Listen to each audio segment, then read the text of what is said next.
ರಾಜ್ಯ ಸರ್ಕಾರಿ ನೌಕರರಿಗೆ ಬಂಪರ್ ಸುದ್ದಿ. 7ನೇ ವೇತನ ಆಯೋಗದ ಶಿಫಾರಸು ಜಾರಿ ಕುರಿತು ರಾಮಲಿಂಗಾರೆಡ್ಡಿ ಹೇಳಿದ್ದೇನು?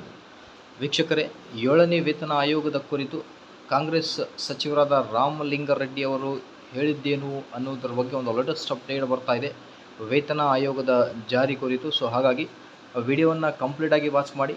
ನೀವು ಕೊಡುವ ಒಂದು ಲೈಕ್ ನಮಗೆ ಸಪೋರ್ಟ್ ಆಗಿರುತ್ತೆ. ಸೊ ಹಾಗಾಗಿ ವಿಡಿಯೋನ ಲೈಕ್ ಮಾಡಿ ಮತ್ತು ಚಾನಲನ್ನು ಸಬ್ಸ್ಕ್ರೈಬ್ ಮಾಡಿಕೊಳ್ಳಿ. ವೀಕ್ಷಕರೇ, ನೀವು ದಿನಾಂಕ ಗಮನಿಸ್ತಿರ್ಬೋದು ಮೇ 30, 2024 ಬಂದಿರೋ ಒಂದು ಲೇಟೆಸ್ಟ್ ಅಪ್ಡೇಟ್. ನಮ್ಮ ಪಕ್ಷ OPS 7ನೇ ವೇತನ ಆಯೋಗದ ವಿಚಾರದಲ್ಲಿ ಸ್ಪಷ್ಟತೆ ಹೊಂದಿದೆ.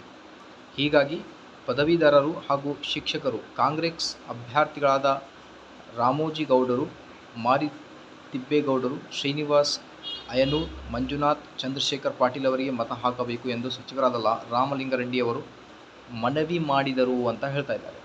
ಸೊ ಬೆಂಗಳೂರು ಪದವೀಧರ ಕ್ಷೇತ್ರದ ಚುನಾವಣೆಯಲ್ಲಿ ಸೋಲಿನ ಹತಾಶೆಯಿಂದಾಗಿ BJP ನಾಯಕರು ಕಾಂಗ್ರೆಸ್ ಪಕ್ಷದ ಅಭ್ಯರ್ಥಿ ರಾಮೋಜಿಗೌಡ ಅವರ ವಿರುದ್ಧ ಅಪಪ್ರಚಾರ ಮಾಡುತ್ತಿದ್ದಾರೆ.